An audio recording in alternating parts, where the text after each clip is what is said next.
I think it's easy for us to look at other people, whether they're doctors or nurses, makeup artists, influencers, moms, whatever the case is, look at other people and say, oh, wow, you know, they've always had things together. They've always known what they wanted to do. They've always, you know, they've always been along this path. And that was not the case for me. I am a family physician, for those of you who don't know. I've been in practice now for 16 years. If you're watching this on replay, might be more, depending on when you're watching it.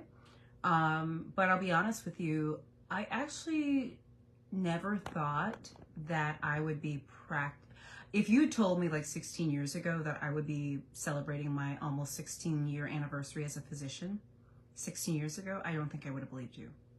So there were 3 points in my career in particular where I really did not think I was going to become a doctor. And becoming a doctor was something I thought about growing up. I was a musician growing up, and so there was a couple of competing forces. Like, I love music and I wanted to be a professional musician, but in the other part of my brain, I love science and math and always thought that medicine could be really interesting. And then I had these amazing positive influences in my life, such as the doctor who took care of my family when I was young and things like that. Around the time of college, I had decided to go to a 4-year college. I went to Princeton, but I decided to go to a 4-year college instead of going to music conservatory, which was also an option for me.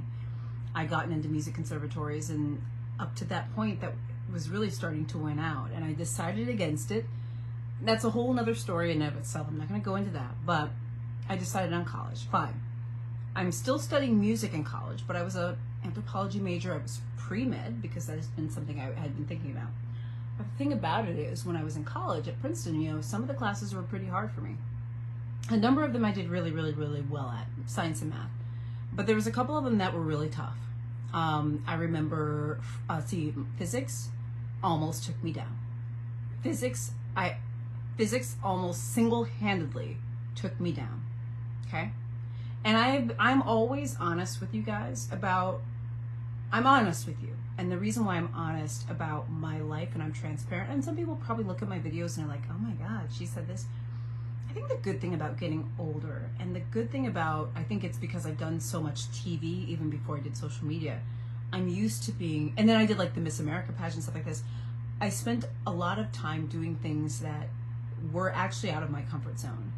And what happened over time is the things that initially were out of my comfort zone actually became my comfort zone. Things that used to be very uncomfortable for me when I was younger, which would have been like talking about my private life, talking about my insecurities, talking about things I didn't do well, things I failed at. I used to hide those like nobody's business because I was afraid of what people would think if they knew. And what's interesting and what's like really liberating is, as I've gotten older, as I've done more media, like TV and the social media, as I've just grown and matured, gone through therapy, still go through therapy, and so many other things, I feel most comfortable when I'm honest and transparent, because I feel like I'm most authentic. So let me get back to the story. Princeton, a couple things happened when I was a freshman at Princeton. I was coming from a performing arts high school. That's a whole other story, but whatever, I was. And I convinced my pre-med advisor to let me go into a higher, a higher chemistry class than I should have. I had too much pride. You know what it was? I was scared, I was terrified, but I wanted to prove I could do it. And so I sort of pushed my way into a chemistry class that was higher. And I don't remember them saying, oh, you need to be in a lower chemistry class, but they were like, well, you know, and I remember like being like, no, I can do it, because that's how I was. I was headstrong. I was insecure. I wanted to prove to people I was okay. And I went into this higher chemistry class, like a higher level chemistry class. I went into chem, gosh, for those of you who went to Princeton with me, I think I went into chem 203 when I should have been in chem 201. No, or maybe I was in chem 103 and I should have been in chem 101. One of the situations. But I went in, I damn near failed. Like, I swear to you, I almost failed. And in fact, I think I got a D. Did I get a D? Or was it a C minus? It was that course in physics, both of them. One of them I got a D in. And when I tell you, I called home and I was like, my parents were jumping for joy, and I was too, because I passed, because I actually thought I was going to fail. That was like huge for me. And I learned my lesson about ego and all sorts of stuff. I put myself back into the chemistry course that was most appropriate for me, and I did perfectly fine. But back to the original sort of story, which is there's sort of 3 instances and sort of 3 accounts in my life where I really didn't think I was going to be a doctor. And that was a very humbling experience, because there were all these other pre-med people at Princeton, and everyone always looked like they had it together. And in my eyes, they did. Everyone always had everything together, and here I was, like literally failing out of a class. It was humiliating, and it was tough, and it was embarrassing. There were so many things about that. I ended up doing fine once I acknowledged that I needed to be in the entry-level courses, because there were just some parts of like background sciences that I just didn't have. Like when I was willing to accept that, things got a lot easier. But I'll never forget like that immediate sort of, I don't know, that immediate sort of insult to my ego, like reminding me of like, hey, you know, look, buddy. And I think there was a period of time during that time where I didn't think that medicine was cut out for me. I think also during that time, I also became a little bit afraid to apply to med school like my other friends were applying. You know, I'd had a bit of a rocky start, and I was terrified. You know, it can be really competitive. And I remember at Princeton during that time, it's when ER, the show, first came out, and everybody would go to one of the centers we have in campus every Thursday to watch the show. And I never went because it actually terrified me. Like I was afraid of comparison. I just was afraid. And what's really interesting, and it wasn't just the show, it was being around other people in my class and other people at Princeton. Like I was just afraid of people talking about medicine and going to med school and being like me, feeling like, did I do that? Am I there? Can I do it? It just was too much comparison to me. But the funny thing about ER, like the show, so for years I couldn't watch medical TV shows, because when I would watch them and I would compare myself to the actors. And like, you know, on TV, like they do crazy things, right? Like on ER, they would like do brain surgery. Like the emergency room doctors would do brain surgery in the ER, stuff like that. And I'd be watching the show being like, oh my God, I don't know how to do that yet. Oh my God. It was just so like stressful, and like, because I couldn't stop comparing myself. I couldn't stop looking at these actors and these fictional scenarios in the sense of, if it were me, could I have done it? Can I do it? Am I good enough? Like it was just this revolving thing. So anyway, that was definitely the first time that I wasn't sure. The next time was when I actually got into medical school. And I wasn't sure I was going to get into medical school. I was definitely had a lot of imposter syndrome. But I had really good mentors that kept encouraging me to apply, even though I was worried that, oh, my D in this class is going to keep me from getting in. Oh, I was terrified about that. I mean, like I was just terrified, and I really didn't think I was going to get into med school. I got into med school, but I'll never forget, like, I love the first 2 years of med school, and I don't know if any of my med students are watching or if there are any med students watching, but I teach a course for medical students now, the 3rd year family medicine clerkship. The first 2 years of med school for me were fine, because it was a lot of like rote learning, sitting in the classroom, and then I basically just studied all day long. And I think for me, because I had grown up being a musician, you know, when I was in high school, I was practicing cello like 6-7 hours a day. It is nothing for me to sit in one place and do something all day long.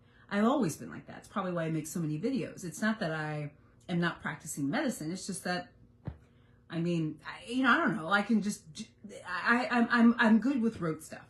So the first 2 years of medical school, you're sitting in a classroom and you're studying all day long. And that, by the way, got that down. I can memorize anything, because for me, it's just a matter of time. So I would have note cards, and I just kind of, it was a routine. Not that I liked it, but I didn't have anything else to do.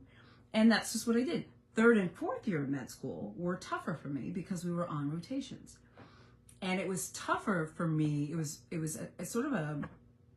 tough for me to get used to taking orders. Not that I was arrogant. It's just, I had been used to having my own time. And I didn't quite understand everything. But what I was going to tell you, though, was one class that I had in med school. This was 2nd year of med school, or was it 1st year? I don't remember, but anatomy. Oh my God. I literally, almost passed out. I'll never forget my first day of anatomy. We had scrubs on, and like, I remember like the smell of formaldehyde and seeing the cadavers, and I had never seen a cadaver. I had done like enrichment courses and stuff in Iowa growing up where like you dissect a frog, and by the way, that was gross to me. And you do other things. And while I found it was interesting, there were some things I found kind of gross and like not sure I could do it.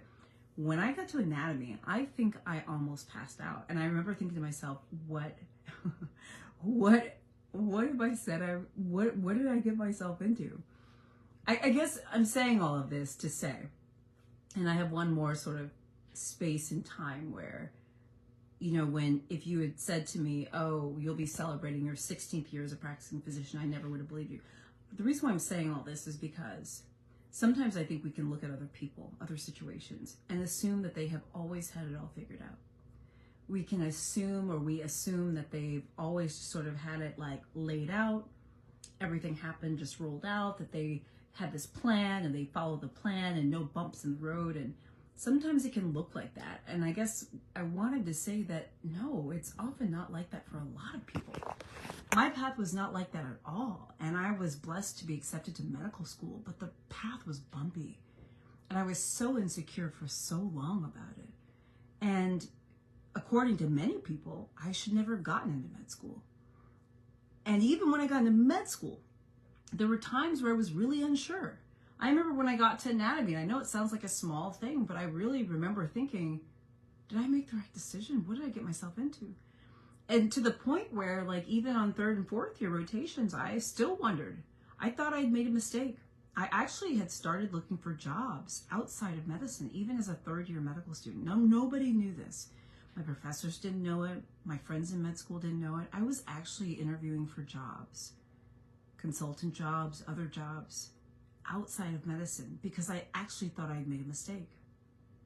You know, I'm saying this to say that our path is not always direct, and it's not always what it seems. You know, never feel like it's always easy for other people. Or maybe a better way to say that is, don't ever feel like if it's not easy for you, it means it's not meant for you. Because that's not the truth. There are a lot of things that are meant for you that are just not going to be easy. Life isn't easy. I think sometimes, like I said before, on social media, people make it seem like it was easy. Oh, they just woke up like this. I woke up like this. No. No. But we don't always talk about those times, like the times of uncertainty, right? The times of insecurity, the times where we thought that like it wasn't meant to be. And if there's a goal or a dream that you have, just stick it out. Keep working for it. And when you look at other people, don't assume that it was easier for them, because it may not be. And use that as inspiration. It's not to say that, you know, the reason why I say this is to use that as inspiration, that, hey, it's been tough for other people, and if it's tough for me, I can still get through this. My point is that your path is your own. No one can write your path but you and God, or whomever you believe in, or what you believe in, whether it's fate or karma or God or something else or nothing else. But, you know, no one else gets to determine that for you. So I guess let this be, hopefully, hope. Just keep going. Just keep going.